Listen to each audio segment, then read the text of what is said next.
बॉलीवुड की एक बहुत मशहूर हस्ती हैं और डिम्पल कपाड़िया। हाँ।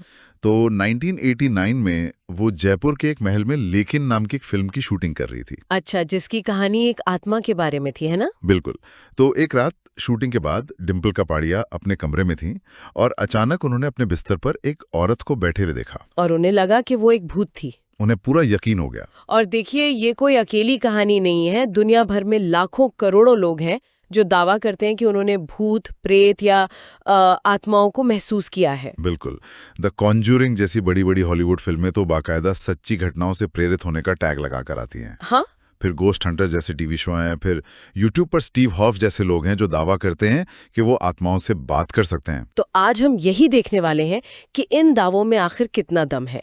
क्या इन तमाम अनुभवों के पीछे कोई वैज्ञानिक या कोई मनोवैज्ञानिक वजह हो सकती है, या ये सब सिर्फ आंखों का धोखा है?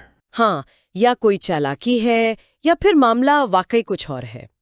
चलिए आज इसकी गहराई में उतरते हैं। ठीक है, तो शुरुआत कहाँ से करें? मेरे ख्याल से सबसे पहले उन मामलों को देखना चाहिए जहां धोखा या फ्रॉड साफ साफ पकड़ा गया हो। हाँ, ये सबसे सही तरीका है और इसका सबसे क्लासिक उदाहरण हमें मिलता है 19वीं सदी के अमेरिका में। अच्छा। फॉक्स सिस्टर्स की कहानी। ये 3 बहनें थीं जो उस वक्त की सुपरस्टार बन गई थीं। ये दावा करके कि वो आत्माओं से बात कर सकती हैं? बिल्कुल। अच्छा, तो वो करती क्या थी? बिल्कुल, मतलब कैसे यकीन दिलाती थी लोगों को? उनके सियान्सोस होते थे। सियान्सेस? हाँ, आत्मा बुलाने के सेशन। लोग अंधेरे कमरे में बैठते थे और अचानक दीवारों से खटखट की आवाजें आने लगती थीं। कभी कोई चीज हवा में उड़ने लगती तो कभी खाली स्लेट पर आत्मा का संदेश लिखा हुआ आ जाता था। पर ये सब होता कैसे था? यही तो कहानी का असली मोड़ है। सालों तक लोगों को बेवकूफ बनाने के बाद 1888 में उनमें से एक बहन मार्गरेट फॉक्स ने स्टेज पर आकर सब कुछ कबूल कर लिया। स्टेज पर सबके सामने? हाँ, न्यूयॉर्क के एक बड़े ऑडिटोरियम में। उसने बताया कि ये सब एक ट्रिक थी। दीवारों से आने वाली आध्यात्मिक खटखट की आवाजें वो असली नहीं थी? नहीं, वो असल में वो अपने पैरों के जोड़ों और उंगलियों को चटकाकर निकालती थी। अरे वाह, मतलब पूरा का पूरा शो एक धोखा था। पर लोग इतनी आसानी से मान कैसे लेते थे? उस वक्त का माहौल ही ऐसा था। सिविल वॉर के बाद बहुत से लोगों ने अपने परिवार वालों को खोया था और वो किसी भी तरह उनसे संपर्क करना चाहते थे। तो वो एक तरह से बहुत वल्नरेबल थे। बिल्कुल। मार्गरेट ने ये भी बताया कि जब लोग किसी अपने से बात करने के लिए इतने बेताब होते हैं तो वो हर चीज पर यकीन करने को तैयार हो जाते हैं। ये पैटर्न तो आज भी दिखता है।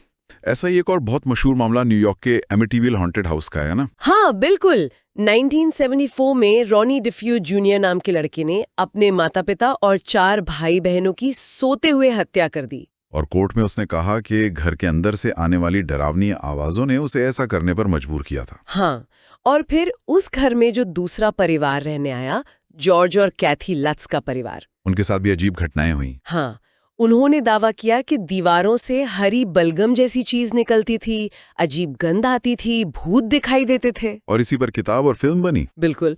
लेकिन बाद में एबीसी न्यूज की इन्वेस्टिगेशन में सामने आया कि ये सब एक बहुत बड़ा धोखा था। मतलब दोनों ही कहानियां झूठी थीं? हाँ, पता चला कि हत्यारे रॉनी के वकील ने उसे ये आवाजों वाली कहानी सिखाई थी ताकि वो सजा से बच सके। और जो दूसरा परिवार था, उन्होंने वकील के साथ मिलकर पैसों के लिए ये पूरी भूतिया कहानी गढ़ दी थी।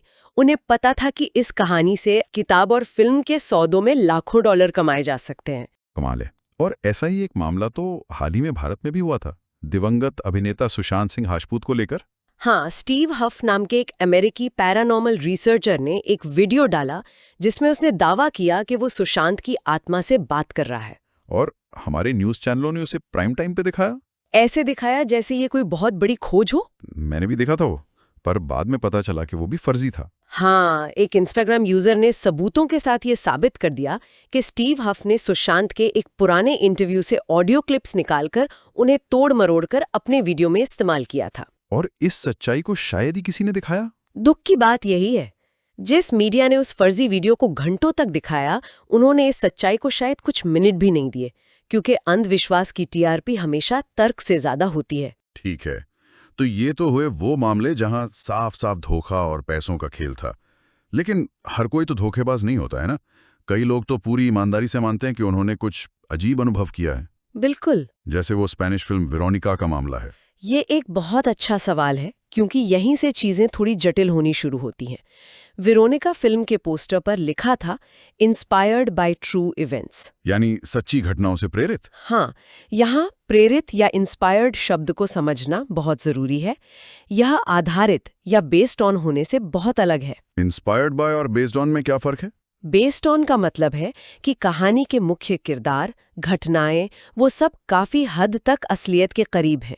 लेकिन इंस्पायर्ड बाय का मतलब है कि फिल्म बनाने वालों ने असल कहानी से सिर्फ एक छोटा सा आइडिया लिया और उस पर अपनी पूरी काल्पनिक कहानी बना दी। बिल्कुल।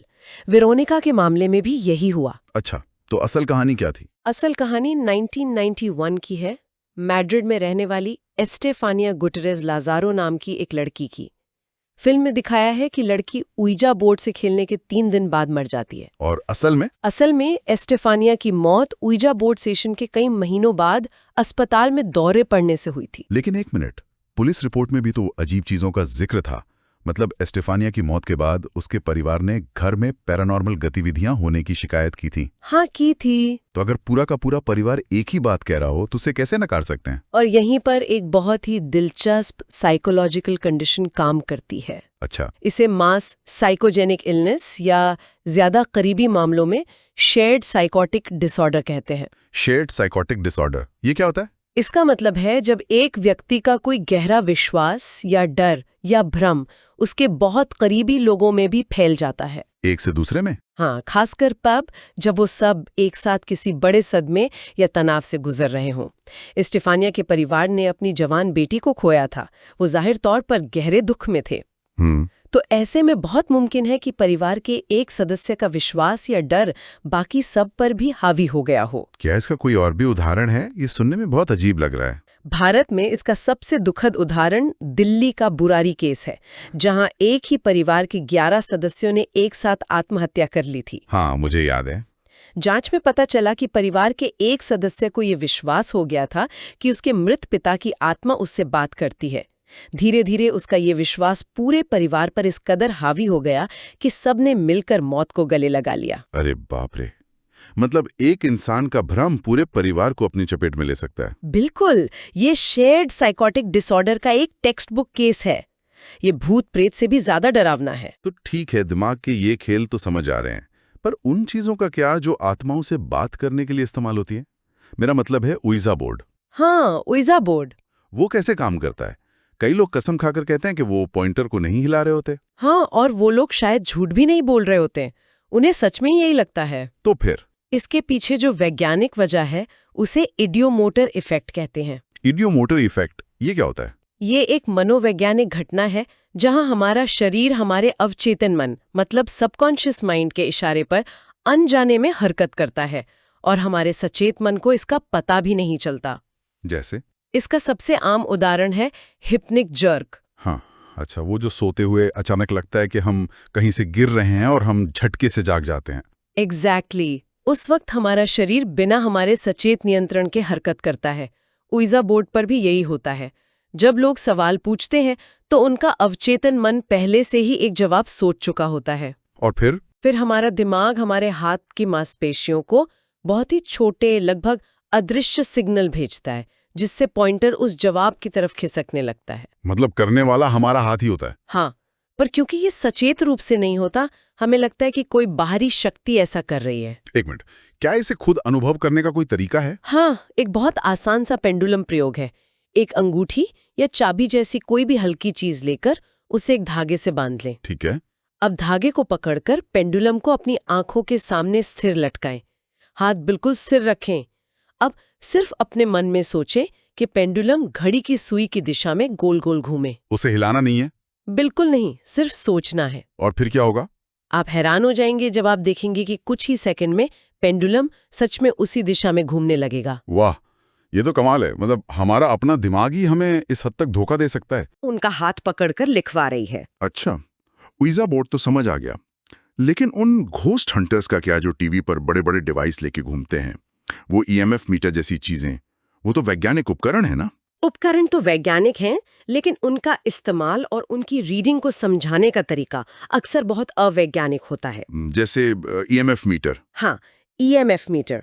इसका काम है इलेक्ट्रोमैग्नेटिक फील्ड को मापना। मतलब बिजली के तारों या मोबाइल सिग्नल के आसपास ये रीडिंग देगा। हाँ, आपके मोबाइल फोन, कैमरा की बैटरी, घर की वायरिंग, इन सब से ईएमएफ तरंगें निकलती हैं। लेकिन मैंने शो में देखा है वो एक सवाल पूछते हैं, क्या यहाँ कोई है, और तभी मीटर की बत्ती जलने लगती है। इसे कंफर्मेशन बायस कहते हैं।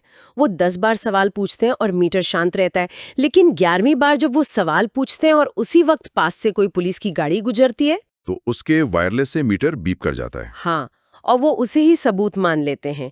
एडिटिंग में आपको सिर्फ वही 11वीं बार वाला हिस्सा दिखाया जाता है। अच्छा, और वो जो कैमरे में इंसान जैसी धुंधली सी आकृति दिखती है, उसका क्या? वो इंफ्रारेड कैमरा होता है, जो आत्माओं को नहीं बल्कि तापमान में होने वाले बदलाव को पकड़ता है। तापमान में बदलाव? हाँ, अगर आप किसी लकड़ी की कुर्सी पर 5 मिनट बैठकर उठ जाएं, तो आपके शरीर की गर्मी उस कुर्सी पर कुछ देर के लिए एक इंसान के आकार का हीट सिग्नेचर छोड़ देगी, जो कैमरे में एक भूतिया आकृति जैसी दिखेगी। बिल्कुल। तो मतलब ये लोग सिर्फ सामान्य घटनाओं को एक डरावना और रहस्यमयी दे रहे हैं। एग्जैक्टली। तकनीक का इस्तेमाल लोगों को डराने और एक झूठी कहानी को सच साबित करने के लिए किया जा रहा है। तो कुल मिलाके कहानी ये है कि ज्यादातर मामलों में जहां हमें पैरानॉर्मल या भूत प्रेत का अनुभव होता है, उसके पीछे या तो साफ साफ धोखा है या फिर हमारे अपने दिमाग का कोई गहरा खेल। हाँ, जैसे शेयर्ड साइकोटिक डिसऑर्डर या इडियोमोटर इफेक्ट, और मीडिया इसमें एक बहुत बड़ी भूमिका निभाता है। चाहे वो फिल्में हों या न्यूज चैनल। हाँ, जो टीआरपी के लिए किसी भी फर्जी वीडियो को सच बताकर चला देते हैं। हॉरर फिल्म देखने में कोई बुराई नहीं, वो मनोरंजन है। लेकिन जब कोई ये दावा करे कि उसने विज्ञान की मदद से सच में भूत पकड़ लिया है, तो वहां सवाल करना जरूरी हो जाता है। और हाँ, उस कहानी का क्या हुआ जिससे हमने ये सारी बातचीत शुरू की थी, डिम्पल कपाड़िया वाली कहानी? हाँ, वो वाकई दिलचस्प है। बाद में जब डिम्पल कपाड़िया ने ये बात उस महल की राजकुमारी को बताई, तो उन्होंने हंसते हुए बहुत सहजता से जवाब दिया। क्या कहा उन्होंने? उन्होंने कहा, आप दिन भर फिल्म में एक भूत का किरदार निभा रही थीं, उसी के बारे में सोच रही थीं। ये कोई बड़ी बात नहीं है कि रात में सोते वक्त आपके थके हुए दिमाग में आपको वही चीज हकीकत में दिखा दी। मतलब एक बहुत ही सरल मनोवैज्ञानिक एक्सप्लेनेशन। बिल्कुल। और इस पूरी चर्चा के बाद हम एक सवाल के साथ छोड़ सकते हैं। अगर हमारा अवचेतन मन हमारी जानकारी के बिना हमारे शरीर को इस तरह से नियंत्रित कर सकता है कि हमें लगे कोई बाहरी शक्ति काम कर रही है, तो हमारे कौन-कौन से दूसरे गहरे विश्वास, हमारी मान्यताएं और हमारे डर हमारे अपने ही दिमाग की उन अनजानी गहराइयों से पैदा हो सकते हैं जिन्हें हम पहचानते तक नहीं।